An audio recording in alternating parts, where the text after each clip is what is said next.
Welcome back to Fashion is Art with Braden Schwab.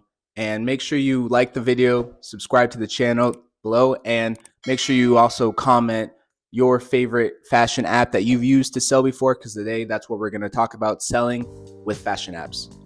So to really get into it, we're going to kind of review where this era was before the fashion apps, what we had done in the past, which was use Craigslist. The reason why I feel a lot of people had shifted away from Craigslist and also selling to vintage shops and pawn shops is the value.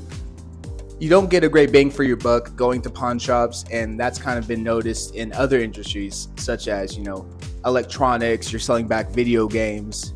They always say the best they can do is ... and it's way below the true value of what you're selling.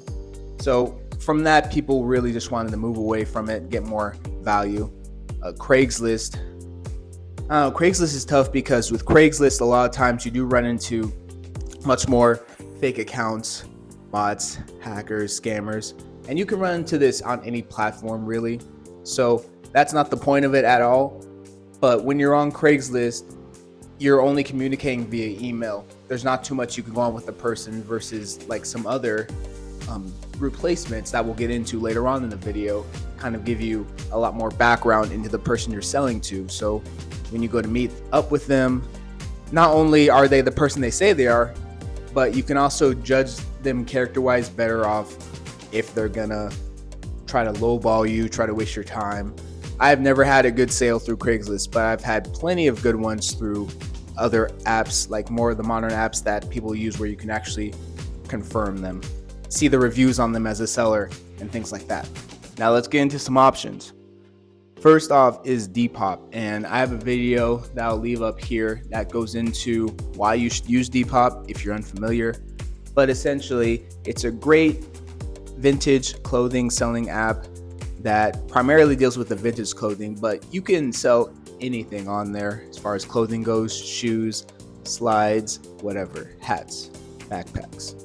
So with Depop, they have a really great eyeball on your competition. So you actually can go on the home screen and scroll down to see what your competition would look like, what other sellers are doing. You can see their profile, their setup, their bio, and all the information that they put in to get their stuff sold. The next one we'll get into is the replacement I had mentioned for Craigslist, and that's Facebook Marketplace. Immediately, once you download that Facebook app and you have Facebook Marketplace, you're gonna see where you can create a listing. It gives you all these options to kind of customize it, same as Craigslist, but differently. When you message these people, you're communicating with actual Facebook accounts, so you can confirm the person. You can go into their account and see, okay, they have this many friends.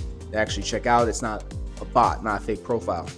Also, communicating through Facebook Messenger allows you to see when they reply in real time, so you can know if you're selling something.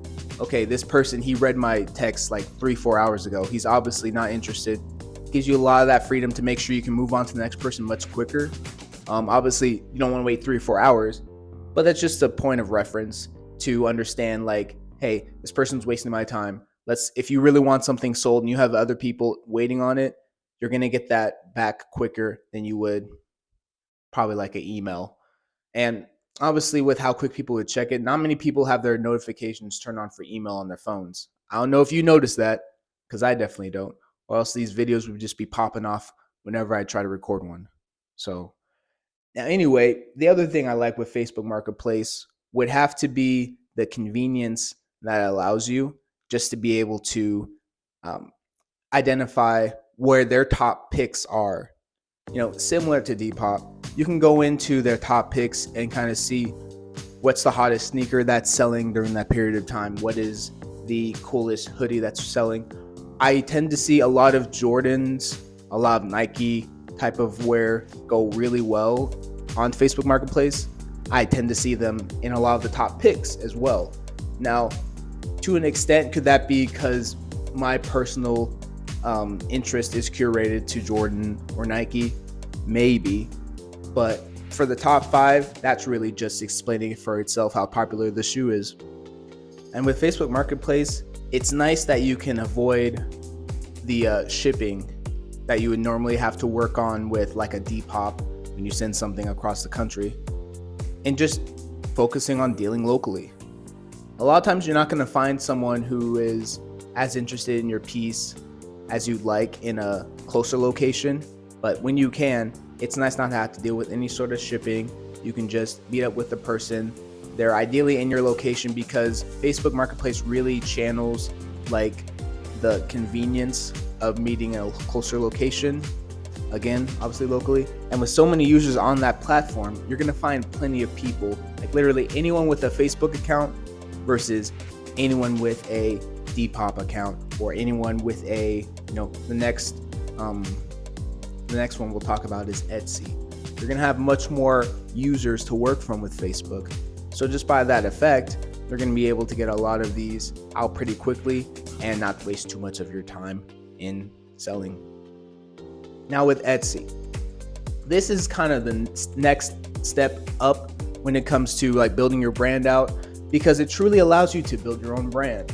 You can go on Etsy, you'll create a shop, and you can sell certain pieces. And the nice thing with Etsy is it does allow your piece to show up quicker on, say, a Google search. Like if someone is looking for Kanye West replica shirts or any sort of artist merchandise, when you just type that into Google, you'll be able to see plenty of options from their main sources, like maybe the artist's website and things like that. But what shows up really quickly as well is Etsy, because a lot of the replicas will be sold there. Now, obviously, you gotta understand you're buying a replica, but they'll make them look exactly like the originals and just sell them off on there as well. And with Etsy, it does show up really well in that SEO keyword. So if you're looking for that, if you want to make sure that you're on a platform that shows off your product, so when people just search for something, they'll find it, then Etsy's a really good option for you. And again, as I mentioned, very easy and cheap to launch off your own brand by customizing your own Etsy page to what you would sell around. So those are just some things to keep in mind. We're in a new day and age when it comes to selling with fashion apps, and I'll leave all the links in the description to the other fashion apps that are out there that I've already talked about, and leave in the comment section below some other ones you'd like to know about, because I want to make sure that we got all these covered, as well as get a better understanding for you as well when it comes to just fashion in general. So that's all it is for this video. Make sure you like and subscribe to the channel, and I'm out. Peace by